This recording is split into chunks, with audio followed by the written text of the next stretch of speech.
Kätte on jõudnud järgmine päev. Täna hommikul oli kavas 45 minutit jooksmist, mille sees olid paar kiirendust, 20 sekundit. Või mitte paus, vaid rahulik jooks vahele ja peale seda oli siis 2 × 3 minutit võistlustempos. Aga kuna tunne oli nii hea, siis see läks üle võistlustempo. Ilm on ilus, päike paistab ja väga ilus koht oli jooksmiseks niimoodi, et põhimõtteliselt 4 kilomeetrit jooksed ainult rannikul ja sellisel pehmel kruusasel pinnasel. See oli päris mõnus. Kell saab kohe 11 ja päike lõõskab taevas. Ilmateate järgi lubab võistluspäeval ka samasugust sooja ilma, kus siis päike on kõrgel taevas ja pilvi pole. Et tuleb piisavalt vedelikku tarbida, et seal vee defitsiiti ei jääks. Ja seda endal peas korrutada, et tuleb juua ja vahepeal ka süüa. Nii lihtne see hommik oli ja vaatame, mis siis ülejäänud päev tuleb.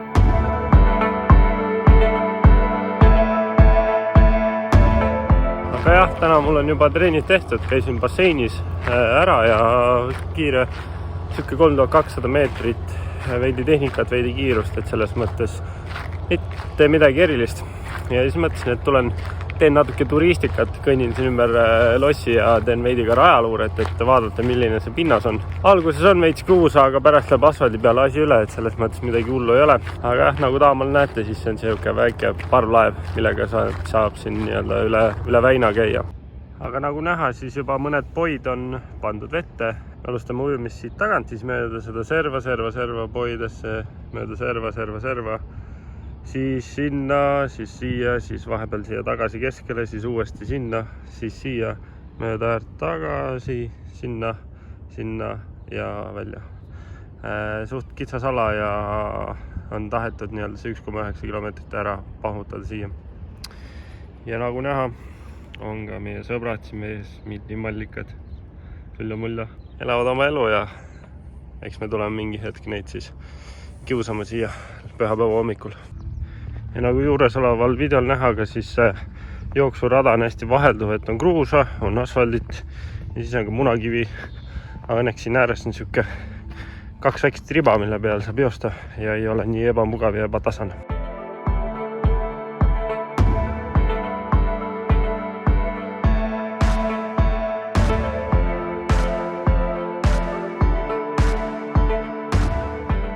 Kätte on jõudnud juba õhtu, kuna mul on homme rattatrennid, siis ma panen ketta alla, et saaks ära proovida, kas käigud töötavad ja kuidas ketas jookseb.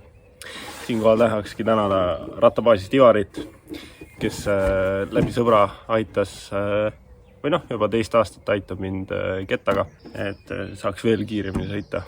Et siin teengi natukene kasseti puhtamaks ja siis läheb juba alla. Ma näitan, kuidas ma kasseti puhastan ka. Võtsin siukse kaltsu, kunagi oli mu lemmiksärk, enam ei ole. Ja panen siia hammaste vahele need. Ja siis niimoodi vaikselt nühid ja saad selle vana õli maha ja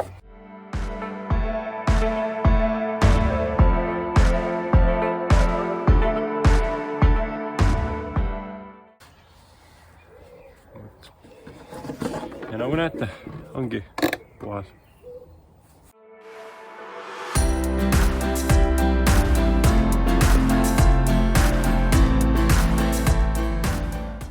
Kuulame, mis tirgi häält see aparaat teeb meil siin.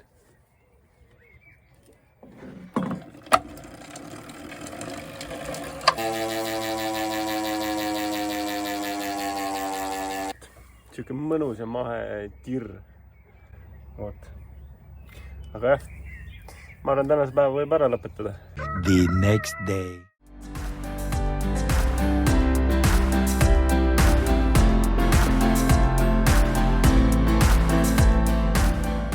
Tere hommikust! Kätte on jõudnud järgmise päeva hommik.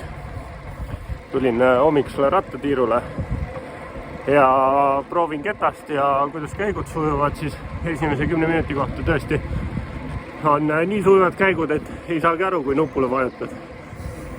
Ja sõidan siin raja esimest osa läbi, kus on seda keerutamist veidi rohkem kui lõpus. Et nagu ära näha, millised need kurvid on ja kus see tagasipööre on. Suurem osa võistlusest või rattarajast siis on sellistel väikestel teedel. sellised väiksed looklevad väikeste põntsudega põldude vahel ja täna on ka tuult tunda.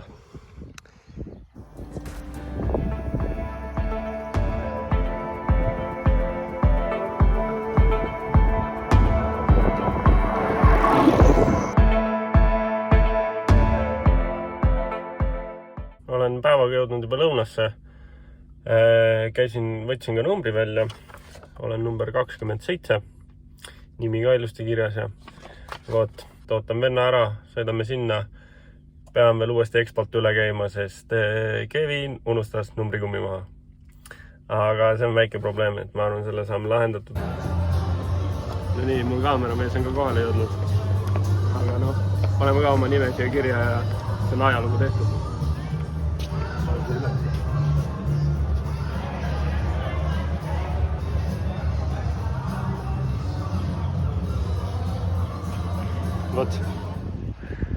Kõht on täis, meil on hea, nüüd ujuma minema ma pean.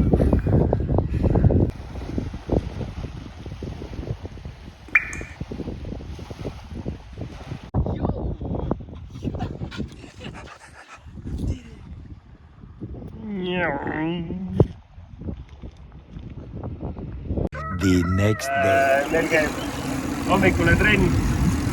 Kait läheb, sõidab ka rattaga, ma lähen sõidan ka. Aga täna on siuke lihtsalt pool tundi kerisist, 2 kilomeetrit jooksu, midagi suurt. Lihtsalt liigutan ennast natukene ja ega siis start on juba vähem kui 24 tunni pärast.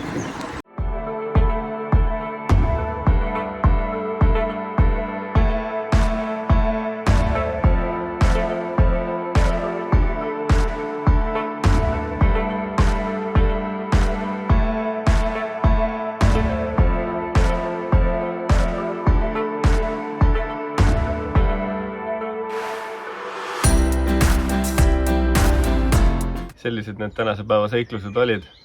Käisin siis enne lõunat ka briefingul ära, räägiti täpsemalt ära, mismoodi me tegelema oma asjadega peame.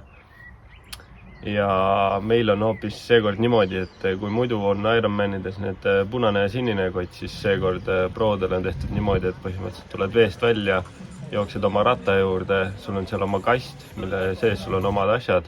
Ja kõik toimingud käivad sul ratta juures, mitte et sa ei pea oma kotti hakkama otsima.